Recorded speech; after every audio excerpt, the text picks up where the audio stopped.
உங்களை நீங்க உங்க பிரச்சனையை விட்டுட்டு முருகனுக்காக நீங்க ஒரு நொடி இல்ல ஒரு நாள் நீங்க வாழ்ந்து பாருங்க.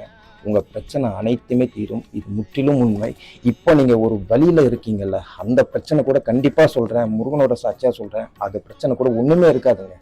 இவ்வளோ பெரிய டென்ஷன் ஆகி அந்த ஒரு பயந்து இப்படி ஆயிடுமோ அப்படி ஆயிடுமோ, ஆனா ஆல்ரெடி இந்த பிரச்சனை நடந்து போயிட்டே தான் இருக்கும். பயப்படாதீங்க, கலங்காதீங்க. முருகனை மீறி உங்க அந்த பிரச்சனை என்ன பண்ணிடும் கொஞ்சம் சிந்திச்சு பாருங்க.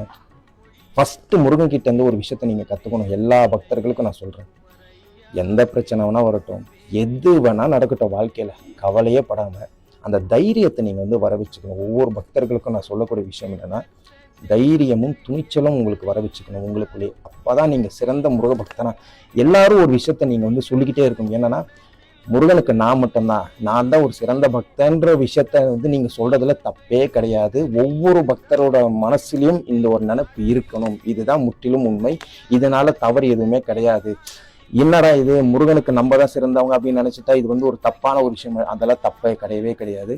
நான் தான் முருகனுக்கு சிறந்தவன். ஒவ்வொரு பக்தர்களும் நீங்க அந்த மனசுல நினைச்சுக்கிட்டீங்கன்னா, இந்த எண்ணம் உங்களை வெவ்வேறு ரூபத்துல கொண்டு போகும். முருகனையே நினைக்கக்கூடிய நிலைமையில உங்களை கொண்டு போகனால, நீங்க வருகிற பிரச்சனையா இருக்கட்டும், நீங்க சந்திக்கக்கூடிய பிரச்சனைகளா இருக்கட்டும், என்ன வேணா நடந்துட்டு போட்டோம், எனக்கு என் முருகன் இருக்கான், கண்டிப்பா இன்னைக்கு நீ நடத்தி கொடுப்ப, இந்த பிரச்சனை எனக்கு ஒண்ணுமே இல்லாம போகும் நீங்க நினைச்சு உங்க மனசுல நீங்க சொல்லும் போது, கண்டிப்பா சொல்றாங்க, முருகன் முன்னாடி நின்று அந்த பிரச்சனை ஒண்ணுமே இல்லாம போயிடும். இது பல முறை நான் அனுபவிச்சிருக்கேன் வாழ்க்கையில. இன்னைக்கும் நிறைய பக்தர்கள் என்கிட்ட சொல்லிட்டு தான் இருக்காங்க. நம்ம தேடக்கூடிய விஷயங்கள் நிறையவே நம்ம வாழ்க்கையில இருக்கும். வாடகை வீட்டில் இருக்கிறவங்களுக்கு அந்த சொந்த வீடு இல்லாமல் இருக்கும். சொந்த வீடு இருக்கிறவங்களுக்கு இந்த சொந்த வீடு நம்ம லோன்ல கடன்ல கட்டியிருக்கோம், இன்னும் அந்த கடன் முடியலையே அப்படிங்கிற ஒரு வழி இருக்கும்.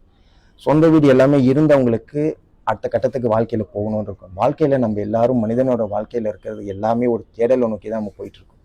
இந்த தேடல் எப்போ இந்த தேடல் எப்போ அடங்கும் அப்படின்னா, நம்ம மனசை நம்ம முதல்ல கட்டுப்படுத்தணும். கட்டுப்படுத்த வேண்டாம், கட்டுப்படுத்தணும் அப்படிங்கிற ஒரு விஷயத்த நான் சொல்லலை. எல்லாருக்கும் எல்லாரோட லைஃப்ல வெவ்வேறு கமிட்மெண்ட் இருக்கும். அந்த வெவ்வேறு கமிட்மெண்ட்டை நம்ம இன்னைக்கும் அதை என்ஆக்ட் பண்றதுக்காக தான் டெய்லி ஒவ்வொரு ஒரு டஃப்பான ஒரு டாஸ்கா இருந்தாலும் முருகனையே நினைச்சு அந்த வாழ்க்கையை நம்ம பயணிக்கிறோம்.